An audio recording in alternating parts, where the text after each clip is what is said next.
ತಾಲೂಕಿನ ಸಮಸ್ತ ಜನರಿಗೆ ನನ್ನ ವಂದನೆಗಳು.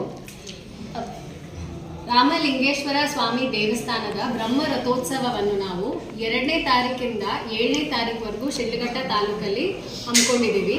ಮತ್ತೆ ಅದರದ್ದು ಮೂಲ ಬ್ರಹ್ಮೋತ್ಸವ ರಥ ಯಾವುದಿದೆ 3ನೇ ತಾರೀಕಿಗೆ ಕಾರ್ಯ ಇದ್ದು 1:00 ಮಧ್ಯಾಹ್ನ ಎಲ್ಲ ಭಕ್ತಾದಿಗಳಲ್ಲಿ ಮತ್ತೆ ಸಾರ್ವಜನಿಕರಲ್ಲಿ ವಿನಂತಿಸ್ತೇನೆ, ಎಲ್ಲರೂ ಅತಿ ಹೆಚ್ಚಿನ ಸಂಖ್ಯೆಯಲ್ಲಿ ಬಂದು 3ನೇ ತಾರೀಕಿಗೆ ಬ್ರಹ್ಮ ರಥೋತ್ಸವದಲ್ಲಿ ಭಾಗಿಯಾಗಿ ಬಶೆಟ್ಟಹಳ್ಳಿ ಹೋಬಳಿಯ ನಲ್ಲಾರ್ನಹಳ್ಳಿ ಗ್ರಾಮದಲ್ಲಿ ಇದು ಹಮ್ಮಿಕೊಂಡಿದ್ದೀವಿ. ಸೊ ಹೆಚ್ಚಿನ ಸಂಖ್ಯೆಯಲ್ಲಿ ಎಲ್ಲರೂ ಬರಬೇಕು. ರಾಮಲಿಂಗೇಶ್ವರ ದೇವಸ್ಥಾನ ತುಂಬಾ ಪುರಾತನವಾದ ದೇವಸ್ಥಾನ.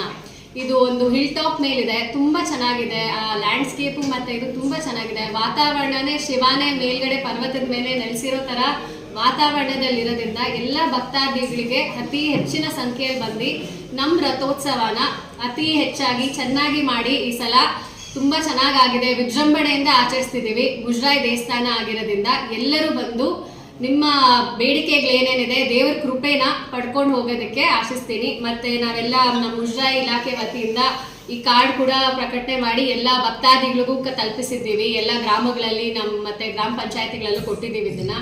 ಸೊ ಎಲ್ಲ ಜನರು ಬಂದು ದೇವರ ದರ್ಶನ ಪಡ್ಕೊಂಡು ಹೋಗೋದಕ್ಕೆ ಹೇಳ್ಬೇಕಂತ ಇಷ್ಟಪಡ್ತೀನಿ. ಎಲ್ಲರೂ ಹೆಚ್ಚಿನ ಸಂಖ್ಯೆಯಲ್ಲಿ ಬನ್ನಿ. Thank you.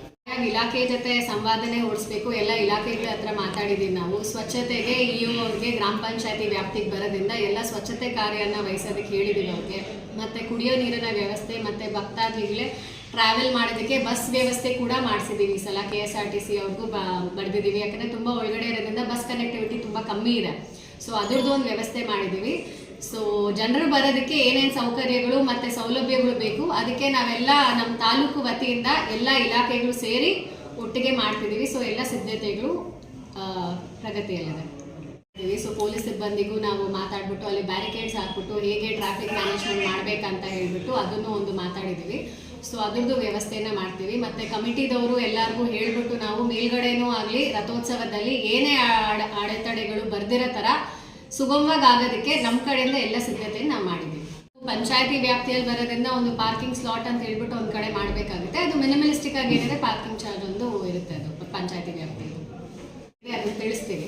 ಭಕ್ತಾದಿಗಳು ಬಂದ್ಬಿಟ್ಟು ದರ್ಶನ ಪಡ್ಕೊಂಡು ಹೋಗ್ತೀವಿ. ಸೊ 3ನೇ ತಾರೀಕೆ ಮೇನ್ ಇರೋದ್ರಿಂದ ಹೆಚ್ಚಾಗಿ 3ನೇ ತಾರೀಕಿಗೆ ಎಲ್ಲರೂ ಬರಬೇಕು. ಮತ್ತು 2ನೇ ತಾರೀಕಿಂದ 7ನೇ ತಾರೀಕುವರೆಗೂ 5 ದಿನಗಳಿಗೆ ಕಂಟಿನ್ಯೂಸ್ ಆಗಿರುತ್ತೆ. ಸೊ ಎಲ್ಲರೂ 3ನೇ ತಾರೀಕು ಬರ್ದಿರೋರು ಮಿಕ್ಕಿದ ದಿವಸನೂ ಬಂದ್ಬಿಟ್ಟು ದೇವರ ದರ್ಶನ ಪಡ್ಕೊಂಡು ಹೋಗಬೇಕು. ಬಟ್ 3ನೇ ತಾರೀಕಿಗೆ 1:00 ರಥೋತ್ಸವ ಇರೋದ್ರಿಂದ ಅತಿ ಹೆಚ್ಚಿನ ಜನಸಂಖ್ಯೆ ಆವಾಗ ಬರ್ಬೇಕಂತ ತಾವು ಅದಕ್ಕೆ ಯಾವೆಲ್ಲ ಕ್ರಮಗಳನ್ನ ತಗೊಂಡಿದ್ದಾರೆ ಮೇಡಮ್ ತಾಲೂಕು ಆಡಳಿತದ ವತಿಯಿಂದ? ನಮ್ಮ ಕಡೆಯಿಂದ ಸುಮಾರು ನಾವೊಂದು 1000 ಜನ ಸೇರ್ತಾರಂತ ಅನ್ಕೊಂಡಿದೀವಿ. ಈಗ ಪಟ್ಟಿಯಲ್ಲಿ 10,000 ಟೈಮ್ಗೆ ಓಕೆ 10,000 ಜನ ಅಂತ ಅನ್ಕೊಂಡಿದೀವಿ ನಾವು. ಸುಮಾರು ಎಲ್ಲ ನಮ್ಮ ತಾಲೂಕು ಮಟ್ಟದಿಂದ ಎಲ್ಲರೂ ನಮ್ಮ ಮಾಧ್ಯಮ ಮಿತ್ರರೇ ಸೇರಿದ್ರೆ 100 ಜನ ಆಗ್ತೀವಿ ನಾವೇನೇ ಇಲ್ಲಿ. ಮಾಧ್ಯಮ ಮಿತ್ರರು ಮತ್ತೆ ಎಲ್ಲರೂ ಜನ ಸೇರಿ ಒಂದು 10,000 ಜನ ಸೇರ್ತಾರೆ ಅಂತ ಅನ್ಕೊಂಡಿದೀವಿ ನಾವು. ಸೊ ನೋಡೋಣ ಅದಕ್ಕೆ ಏನೇನು ವ್ಯವಸ್ಥೆಗಳಿದೆ ಮಾಡ್ತೀವಿ. ಮೇಲ್ಗಡೆ ಬೆಟ್ಟದ ಮೇಲ್ಗಡೆ ಹೇಗಿದೆ ವ್ಯವಸ್ಥೆ ಅದನ್ನು ಮಾಡಿಬಿಟ್ಟು ಮತ್ತೆ ಸ್ಟಾಲ್ಸ್ ಕೂಡ ಹಾಕಿದ್ದೀವಿ. ಹರಾಜು ಪ್ರಕ್ರಿಯೆ ಒಂದು ನಡೆಸ್ಬಿಟ್ಟು ಮುಜರಾಯಿ ದೇವಸ್ಥಾನ ಆಗಿರೋದ್ರಿಂದ ಅದನ್ನು ಮಾಡಿದ್ದೀವಿ ನಾವು. ಕಮಿಟಿ ಬೇರೆ ರೆಡಿ ಬಂದು ಏನು ಮಾಡ್ಬೇಕು ಮೇಡಮ್ ಹರಾಜು ಪ್ರಕ್ರಿಯೆ ಇದು ಅತಿ ಹೆಚ್ಚಿನ ಸಂಖ್ಯೆಯಲ್ಲಿ ಜನ ಬೇಕು ಮೇಡಮ್ ನಮಗೆ. ಲಾಸ್ಟ್ ಟೈಮ್ ಅಷ್ಟು ಜನ ಬಂದಿದ್ದಿಲ್ಲ ಮೇಡಮ್ ಅಂತ ಹೇಳಿದ್ದಾರೆ. ನಮ್ಮ ಇವ್ರ ಪ್ರಚಾರದಿಂದ ಪಕ್ಕ ಜನ ಬಂದೇ ಬರ್ತಾರೆ. ನಮ್ಮ ನ್ಯೂಸ್ ಚಾನೆಲ್ ಅವರಿಂದ ಪಕ್ಕ ಬರ್ತಾರೆ ಅಲ್ವಾ ಅನಿಲ್? ಸಹ ಬರ್ತಾರೆ, ಮಕ್ಕಳು ಸಹ ಬರ್ತಾರೆ. ಈಗ ಸರಗಳತನ ಎಲ್ಲ ಕಡೆನೂ ಸಹಜವಾಗಿ ನಡೀತಾ ಇದೆ. ಸೊ ಪೊಲೀಸ್ ಇಲಾಖೆಯಿಂದ ತಾವು ವಿಶೇಷವಾಗಿ ಒಂದಿಷ್ಟು ಸಿಬ್ಬಂದಿ ಬೇಕಂತ ನಾನು ತಾವೇನು ಹಾಕ್ಸ್ಕೊಳ್ಳೋ ಅಂತ ಹಾಕಿದ್ದೀನಿ. ನಾನೊಂದು ಪತ್ರ ಬರೆದು ಸರ್ಕಲ್ ಅವ್ರಿಗೆ ಒಂದು ಮಾಹಿತಿ ತಿಳಿಸಿದ್ದೀನಿ. ಸೊ ಪೊಲೀಸ್ ವ್ಯವಸ್ಥೆ ಏನಿದೆ ಪೊಲೀಸ್ ಸಿಬ್ಬಂದಿ ಡೆಪ್ಯೂಟ್ ಮಾಡಿರ್ತೀವಿ ನಾವು. ಯಾಕಂದರೆ ಬ್ರಹ್ಮ ರಥೋತ್ಸವಲ್ಲೇ ತುಂಬ ಹೆಚ್ಚಿನ ಜನಸಂಖ್ಯೆ ಬಂದಾಗ ಪೊಲೀಸರು ಇರ್ತಾರೆ. ಆ ಥರ ಯಾವುದೇ ಘಟನೆಗಳು ಆಗಬಾರ್ದು. ಮತ್ತು ಜನಸಾಮಾನ್ಯರು ಅವರು ಅರಿವಲ್ಲಿ ಮತ್ತು ಅವ್ರ ಸೇಫ್ಟಿಯಲ್ಲಿ ಇರೋದು ಒಳ್ಳೆಯದು ಅಂತ ಅವ್ರಿಗೂ ಎಚ್ಚರಿಕೆ ನೀಡೋಕ್ಕೆ ಇಷ್ಟಪಡ್ತೀನಿ.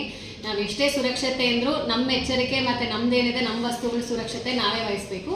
ಬಟ್ ಆ ಥರ ಏನಾದರೂ ಅನ್ಟುವರ್ಡ್ ಇನ್ಸಿಡೆಂಟ್ಸ್ ಆದರೆ ಪೊಲೀಸ್ ಇರ್ತಾರೆ, ಜೊತೆಗೆ ಅಲ್ಲಿರ್ತಾರೆ. ಸೊ ಆ ಥರ ಯಾವುದೇ ಘಟನೆಗಳು ನಡೆಯೋಕ್ಕೆ ಅವಕಾಶ ಕೊಡಲ್ಲ ನಾವು ಅಂತ.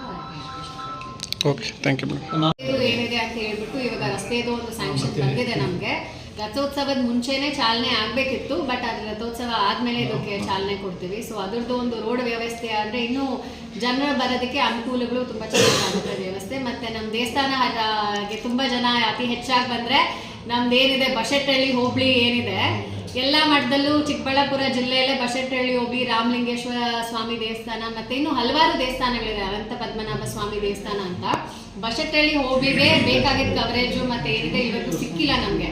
ಸೊ ಬಶೆಟ್ಟಹಳ್ಳಿ ಹೋಬಳಿಯಲ್ಲಿ ಅವೆಲ್ಲ ಏನಾಗುತ್ತೆ ಅಂತ ಇದಾಗುತ್ತೆ. ಏನ್ ಅಮರೇಂದ್ರ, ಸೊ ಅದಕ್ಕೆ ಅತಿ ಹೆಚ್ಚಾಗಿ ಕೆಲಸ ಮಾಡ್ಬಿಟ್ಟು ಚೆನ್ನಾಗಿ ಆಗ್ಬೇಕು ಮೇಡಮ್ ರಥೋತ್ಸವ ಅಂತ ಆಲ್ಮೋಸ್ಟ್ ಅಲ್ಲಿ ಹೋಗ್ಬಿಟ್ಟು ಸ್ಪಾಟ್ ಇನ್ಸ್ಪೆಕ್ಷನ್ ಎಲ್ಲ ಮಾಡ್ಕೊಂಡು ಅಲ್ಲಿ ಹಿಂಗಿದೆ ಅಪ್ಡೇಟ್ಸ್ ಮೇಡಮ್ ಅಂತ GPS ಫೋಟೋ ಹಾಕ್ತಿದ್ದಾರೆ, ಈ ತರ ವ್ಯವಸ್ಥೆಗಳಾಗಿದೆ ಅಂತ ಹೇಳಿ. ನಮ್ಮ ಅಂಬರೀಶ್ ಕೇಸ್ ವರ್ಕರ್ ಮುಜರಾಯ್ ಅವರು ದೇವಸ್ಥಾನ ಮೇಡಮ್ ಅಂತ. ಸೊ ಎಲ್ಲ ಟೀಮ್ ಜೊತೆಗೆ ಏನಿದೆ ನಾನು ಎಲ್ಲ ವ್ಯವಸ್ಥೆಗಳನ್ನ ಸಿದ್ಧತೆಯಿಂದ ಮಾಡ್ತೀನಿ. 2025 ಇಯರ್ ನನಗೆ ತುಂಬ ಸ್ಪೆಷಲ್ ಇಯರ್, ಯಾಕಂದರೆ ಇದು ಫಸ್ಟ್ ಪೋಸ್ಟಿಂಗ್ ಆಗಿ ಶಿಡ್ಲಘಟ್ಟಾಗಿ ಬಂದು ಇಲ್ಲಿ ಬಂದಿರೋ ಎಕ್ಸ್ಪೀರಿಯನ್ಸಸ್ ಏನಾಗಲಿ, ಒಂದರಿಂದ ಒಂದು CM ಫಂಕ್ಷನ್ ಆಗಲಿ, ತಾಲೂಕು ಆಫೀಸ್ ಆಗಲಿ, ಪಬ್ಲಿಕ್ ಆಗಲಿ, ಎಲ್ಲ ಎಕ್ಸ್ಪೀರಿಯನ್ಸು ತುಂಬ ಅತ್ಯುತ್ತಮವಾಗಿತ್ತು. ಒಳ್ಳೆ ವರ್ಷ ಅಂತಲೇ ಹೇಳ್ಬೋದು 2025. ಆಪರ್ಚುನಿಟಿ ಸಿಕ್ಕಿರೋದಕ್ಕೆ ತುಂಬ ಸಂತೋಷವಾಗಿದ್ದೀನಿ. ಜನರಿಗೆ ವಂದನೆಗಳನ್ನ ಹೇಳಕ್ಕೆ ಇಷ್ಟಪಡ್ತೀನಿ. ತುಂಬ ಸ್ಪಂದನೆಯಿಂದ ನನ್ನ ಜೊತೆಗಿದ್ದಿದ್ದೀರಾ ಮತ್ತು ತುಂಬ ಚೆನ್ನಾಗಾಗಿದೆ ಇಲ್ಲೆಲ್ಲ ಕೆಲಸಗಳು.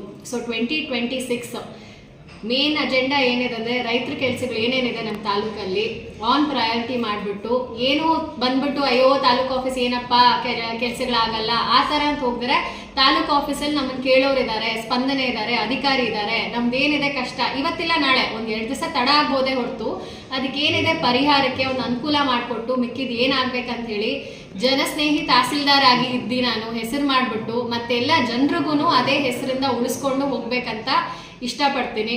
ಮತ್ತು 2026 ಎಲ್ಲರಿಗೂ ಒಳ್ಳೆ ವರ್ಷವಾಗಿರಲಿ, ಅವ್ರದ್ದು ಏನೇನಿದೆ ಆಸೆಗಳೆಲ್ಲ ನೆರವೇರಿಸಿ 2026 ಒಂದು ಫುಲ್ಫಿಲ್ಲಿಂಗ್ ಇಯರ್ ಆಗಿರಲಿ. 2025 ಅದಾಗಬೇಕು ಇದಾಗಬೇಕಂತ ಅಂದ್ಕೊಂಡಿರ್ತೀವಿ, ಅವೆಲ್ಲ ವಿಷಯಗಳು ಪೂರ್ಣ ಆಗಿ 2026 ಫಲವತ್ತಾಗಿರಲಿ ಅಂತ ಹೇಳಿ ಎಲ್ಲರಿಗೂ ಹ್ಯಾಪಿ ನ್ಯೂ ಇಯರ್ ವಿಶಸ್